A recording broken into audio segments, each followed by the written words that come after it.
The defense team of Private Chelakh sent an appeal to the chief state prosecutor, said on Friday Vasily Rezvan, the coordinator of the headquarters for the protection of Chelakh's rights. He explained that the chief military prosecutor ignored the request of human rights defenders to conduct an official investigation upon the abandonment of false confession and coached testimonies given by Chelakh under pressure. Therefore, the appeal was redirected to a higher authority. In addition, the defense will probably ask to replace detectives who have influenced the case progress. He corroborated once again that he was under pressure and was intimidated. They hinted at some nasty things and said they will put him down. This is a very serious kind of pressure. Chelakh's first of 15 psychiatric examinations has been completed on Thursday. According to lawyers, Vladislav doesn't seem to display distinct emotional changes. However, the defense doesn't have the copies of the conclusion, and Rezvan promised to publicize them as soon as they appear. In the meantime, Chelakh's family is pleased with the results of Sarsenov and Bedrikazhanov joint legal efforts and hope for Vladislav's acquittal.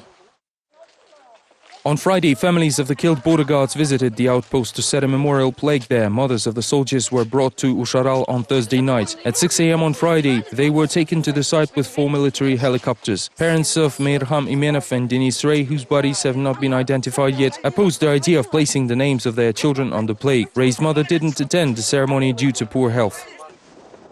Reporters were not allowed near the plaque and managed to speak to the families only once in the last few days. Parents do not believe the official investigation and doubt that remains in the coffins belong to their sons. It is most likely a new expert examination will be requested by the families. We don't believe that Chelakh alone could have killed all of them. They had been living together and sharing everything for 6 months. First, investigators claimed he was insane. Now they say he's not. Their opinions differ day by day, and we don't know whom to trust.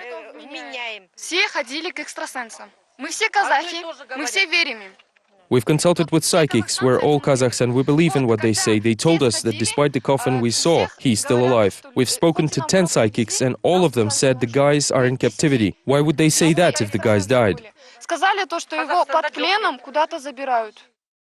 A prominent local politician, Sarabai Kalmurzaev, passed away on Friday, July 27th at the age of 63. Unofficially, he was known as the father of Kazakh privatization and a member of President Nazarbayev's inner circle, which allowed him to occupy key posts in the country. In the past, Kalmurzaev served as the head of the president's administration, chairman of State Property Management Committee, and governor of Zhambul region. During his tenure as the financial police chief, Kalmurzaev managed to arrest several senior officials and leading businessmen on corruption charges. Until April last year, Kalmurzaev managed presidential affairs and was later shifted to a comparatively modest position of the management of state residency's head. Many believe this indicated the decline of his career as a state servant and led to numerous rumors about Kalmurzaev's possible illness or his failure to win the interclan struggle, thus losing the trust of the nation's leader. However, by 2010, Kalmurzaev was back in the spotlight and even made a statement that he is still one of the president's men. Despite this, analysts noted the substantial decrease of his influence and political importance. On July 27th, the 63-year-old politician succumbed to an illness. The last respects will be paid to him on July 28th in Astana's Kulyash Baisiitova Theater. The funeral will be held on Sunday, July 29th in Almaty.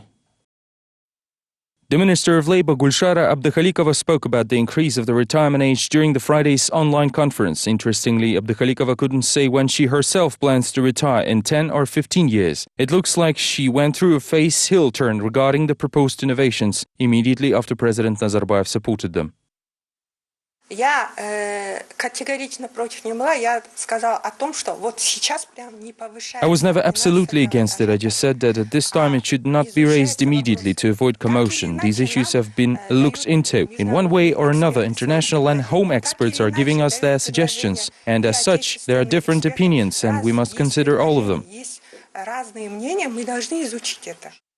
The minister was also asked about the labor conflict involving Zhanaozen oil workers. Abdukhalikova said she is well aware about people returning to the town square, but the ministry cannot resolve the issue on its own. The official explained that resolution of labor conflicts is possible only in cooperation with other related agencies.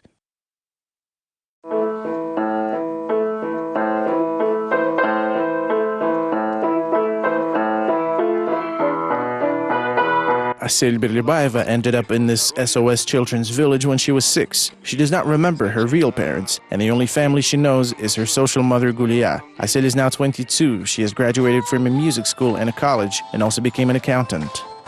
I am very grateful that I was given a second life. I have a mom, an older sister, and a brother. I am trying to help them, to set an example for them. This is something I have to do. Most of all, I am grateful to my mother for raising me so well. The very first SOS Children's Village for Orphans appeared in Kazakhstan 15 years ago, at the initiative of the country's First Lady Sara Nazarbayeva. Now the Almaty settlement includes 12 family houses. Nazarbayeva did not attend the anniversary celebration, and instead her youngest daughter Aliya presented the children with 60 sets of school supplies. On Friday, the conquerors of Mongolian desert shared their impressions in Almaty. In 3 weeks, the expedition covered almost 10,000 kilometers. The final point of the trip was the Mongolian Gobi Desert, where the thrill-seekers planted the flag of the club. The team is made up of 2 women and 3 men, all of them members of Kazakhstan's Land Rover Club traveling on 2 off-roaders. One great moment was during the crossing of Russian-Mongolian border. We've learned that it was closed for 2 days due to Mongolian holidays, so we had to wait there for almost 24 hours. We met Germans, Poles, Czechs and Mongols there. Quite an international crowd, and we learned a lot about each other. The opening ceremony of the 2012 Summer Olympic Games was held in London last night. As promised, the event was quite spectacular, with the surprise arrival of the Queen escorted by Daniel Craig in character as James Bond, as one of the many highlights of the evening. At least 4 billion people worldwide are expected to watch the 2012 Summer Olympics on TV. In 16 days, over 13,000 athletes from 250 countries will compete for gold and silver and bronze.